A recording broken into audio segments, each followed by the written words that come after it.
When McCubbin found an unpublished photo of Buffalo Bill Cody, it became the star of the January 2000 issue of True West magazine, launched under the slogan, "A New Era and New Owners." Taken in the early 1870s, the image made the cover. A young Cody with an intense gaze staring the world down, no nonsense. Among the West's pioneer women, Martha Calamity Jane Canary also wore regular dresses. But in the 1895 cabinet card taken by Henry Robinson Locke and Charles Peterson in Deadwood, South Dakota, she appears as we remember her, in buckskin. That look set her apart and cemented the figure that would shape the West's imagination. Before we go on, hit subscribe and turn on the bell. That way every new episode gets to you on time and none of this journey slips by. In 1848, Myra Maybelle Shirley was born. The West would know her as Belle Starr. Connected to the Younger Gang, she married Jim Reed and later Sam Starr. In the 1886 portrait by the Roeder brothers in Fort Smith, Arkansas, she's seen in profile beside Deputy U.S. Marshal Benjamin Tyner Hughes. The photograph in this cabinet card was taken around 1875 in Nebraska. Produced and distributed by Taylor's Copying Company, based in St. Louis, Missouri, it circulated quietly until it gained attention. After Jesse James was assassinated, it became a sought-after and iconic piece in popular culture. The legend of Jesse James started taking shape in 1864, when he was just 17. Alongside his brother Frank, he joined Confederate guerrillas and struck Union troops whenever the chance came. His fast, dangerous path never reached maturity. Jesse was killed before turning 35. The myth was born and ended early. Peter Bogardus comes from a line of sharpshooters.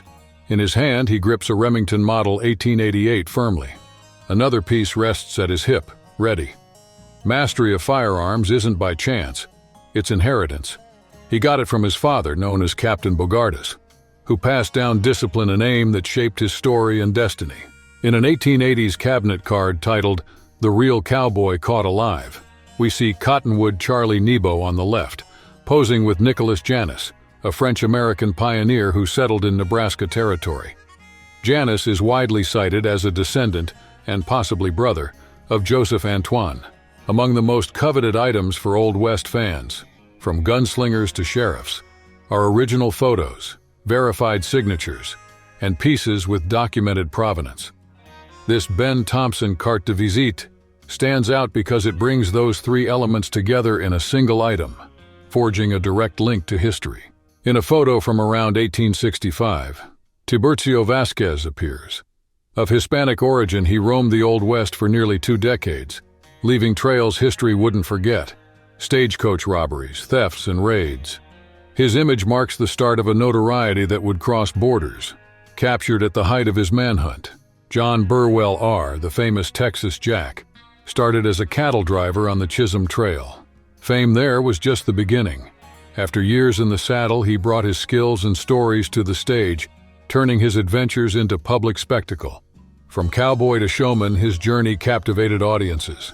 From early on, McCubbin was drawn to old photos. The spark came when he bought a print of Black Jack Ketchum for $50. Over time, he persisted and, in a decisive move, obtained the outlaw's original photograph, boosting both the weight and value of his collection. Before we go on, hit subscribe and turn on the bell. That way every new episode gets to you on time and none of this journey slips by. Billy Brooks started out as a lawman, marshal in Newton, Kansas, known for his firmness. But when he moved to Dodge City, a tense place, his path shifted, from enforcing rules to testing them. There, daily life turned explosive. Brooks plunged into shootouts again and again. Each duel pulled him further from his past. The story of Ezra Allen Miner, the famous Bill Miner, crosses borders and prison walls. Before his notoriety, he racked up arrests in the United States. First convicted of horse theft, he soon moved on to stagecoach robberies, a long path that cemented his reputation and pushed him into headlines across more than one territory. Pat Garrett is often seen as New Mexico's ultimate lawman, largely because he led the hunt that ended with Billy the Kid's death. But ask Hispanic locals and another name surfaces: El Fuego Baca, remembered as the face of justice and resistance in the region. It's likely the most famous photo credited to Josie Earp, Wyatt Earp's wife, isn't real. The portrait, showing a woman in sheer silk, gained fame after gracing the cover of I Married Wyatt Earp by Glenn Boyer, published in 1976. Since then, it's become her go-to image. Taken from his family at 12 during conflicts with the Apaches in Arizona Territory. Felix Tellez seemed destined for obscurity, but life shifted course. He proved a skilled warrior and step by step joined the Apache Scouts serving the U.S. Army. In 1885 in Montreal, William Notman shot a striking studio series. Among them were portraits of Sitting Bull and Buffalo Bill Cody. Around that time, the Sioux leader agreed to join Buffalo Bill's 4-month tour, bringing the Old West show to audiences everywhere. Texas, 1853. A century before the magazine's first issue, John King Fisher followed a rough road. He started as a cowboy and, after being jailed for horse theft, switched paths. He became leader of a gang claiming to fight Mexican bands. His story echoed across volatile borderlands. On April 13, 1898, Richard Little Dick West's story hit its end. A former bank robber with Bill Doolin, an accomplice in train heists with Al Jennings, he was cornered near Guthrie in Oklahoma Territory. In the shootout, Deputy U.S. Marshals Bill Tilghman and Heck Thomas brought him down. Kept by the family, this photo shows Seth Bullock, the first sheriff of Deadwood in Dakota Territory. In 1876, he and partner Saul Starr opened a hardware store, reshaping the gold rush town. His arrival coincided with the tragedy of August 2nd. Jack McCall killed Wild Bill Hickok. A photo that grabs you. A group of cowboys hard at work in the American West. This carte de visite dates to about 1885. It was taken by Charles Baker and Eli Johnston working in Douglas, then part of Arizona Territory, and today it's a key record of raw cattle life and dust. Before we go on, hit subscribe and turn on the bell. That way, every new episode gets to you on time and none of this journey slips by. The Santa Fe Trail began in 1821, when merchant William Becknell set out from Missouri. Linking New Mexico, then Mexican, to the U.S. western frontier, he opened a groundbreaking international trade corridor. The route boosted commerce and sped the country's push westward, becoming vital for caravans and contact. In the photo at hand, we see Mangus Coloradus' son, who took over the Apache leadership and carried on his father's name. The portrait was shot by Frank Randall around 1884.